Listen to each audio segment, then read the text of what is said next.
Ang pagpapalaya kay Mukukunda. Sinigurado muna ni Lord Sri Krishna na ang kanyang mga pamilya at ang mga miyembro ng mga pamilya niya ay ligtas na sa loob ng Dwarka Fortress. Siya ay lumabas na sa Mathura. Siya ay naglakad na parang maliwanag na buwan. At nakita ni Kalayavana ang nagniningning niyang katawan. Alam ni Yavana na ito na nga si Krishna, ang personality of Godhead. Nakita niya na wala namang daladala o hawak na weapon si Krishna. Kanya tinapon din niya ang kanyang weapon at inumpisahan niya na tumakbo papunta kay Krishna. At gusto niyang makipaglaban dito. Itong si Krishna naman ay tumakbo papalayo kay Yavana na halos malapit lamang sa kanya para siya ay mahablot ni Yavana. Ngunit hindi siya maabot-abot nitong si Yavana. At ang sabi nito, natatakot ka no, kanya ka tumatakbo sa akin. At mukhang magtatago ka pa diyan sa kuweba. Iniinsulto ni Yavana si Krishna habang hinahabol niya ito. Ngunit hindi niya ito mahabol-habol at maabutan man lang ng kanyang mga kamay.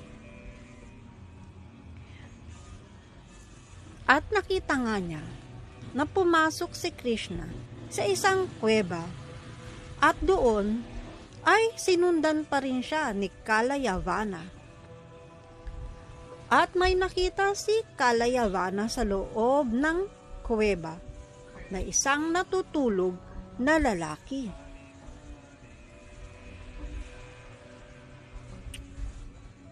Akala niya ito ay si Krishna. Kanya naman, sinipa niya ito. At nagising sa kanyang pagkakasipa ang lalaki. Ang lalaki pala ay natutulog na ng matagal na panahon. At ngayon ay marahas siyang nagising. Tinignan niya ang paligid na may galit. At nakita niya si Kalayavana. Ang lalaking ito ay tumingin sa kanya ng may galit. At tuloy ay pinagliyab siya ng mga tingin nito. Kanya ang katawan ni Kalayavana ay saglit lamang na nagkaroon ng apoy at naging abo, agaran. Ang hindi pangkaraniwang taong ito ay si Mukukunda. Si Mukukunda ay isang devotee na galing sa pamilya ng mga Brahman. At siya ay laging totoo sa kanyang mga pangako. Nung dati, ay maraming taon niyang tinulungan at nagbigay ng proteksyon sa mga demigods upang makalaban nito mga demons.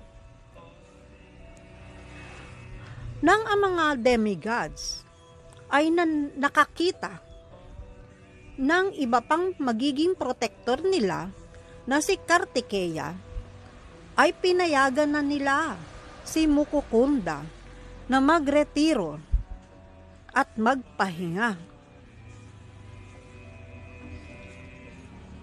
At binigyan siya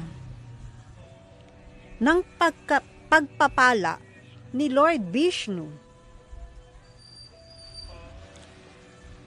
At hiniling ni Mukukunda na ang benediksyon ay magkaroon siya ng tulog sa kuweba dahilan sa napakatagal niya nang hindi natutulog, hindi nagpapahinga.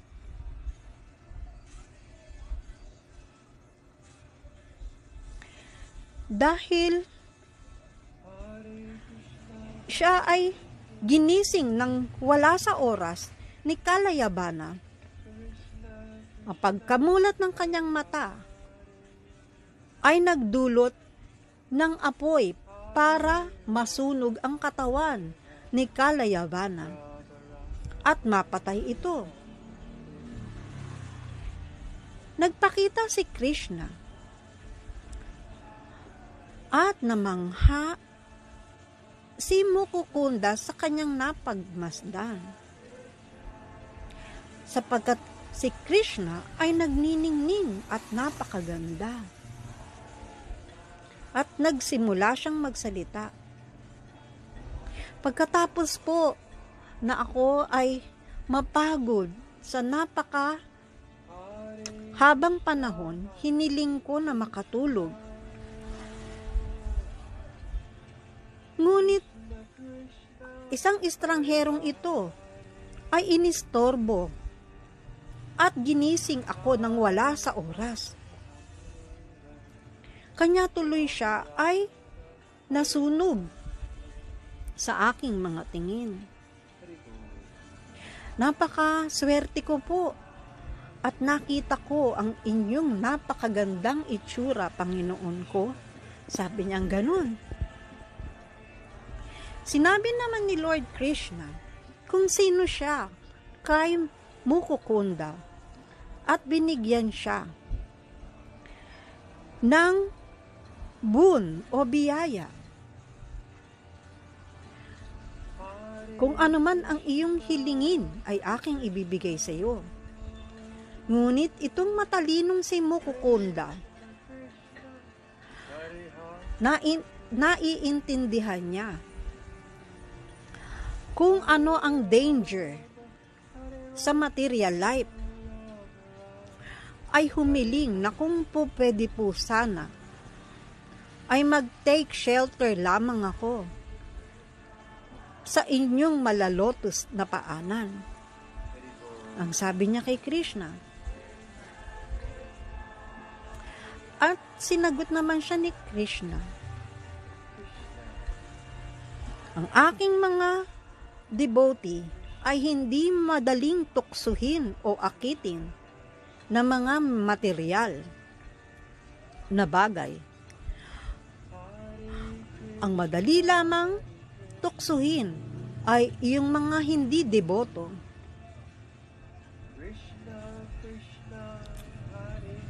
At ang mga pilosopo at ang mga interesado sa mga material na benediksyon. Dahil mayroong matinding pagnanasa sa kanilang mga puso. O mahal kong Mukukunda, ikaw ay magkakaroon ng tuloy-tuloy na pagmamahal at debosyon sa akin. Mananatili kang nakasurrender sa akin.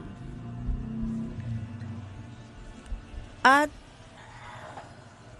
ang iyong mga penances o tapas o mga sakripisyo ay pupuksain ang mga natitira pang mga kasalanan na iyong nakuha mula sa pagpatay sa iyong mga kalaban nung ikaw ay isa pa lamang na mandirigma. Sa iyong susunod na buhay, ikaw ay magiging first class na Brahmana at makakarating ka na sa akin.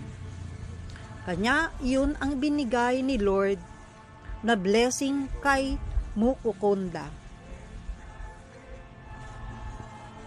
Haribol.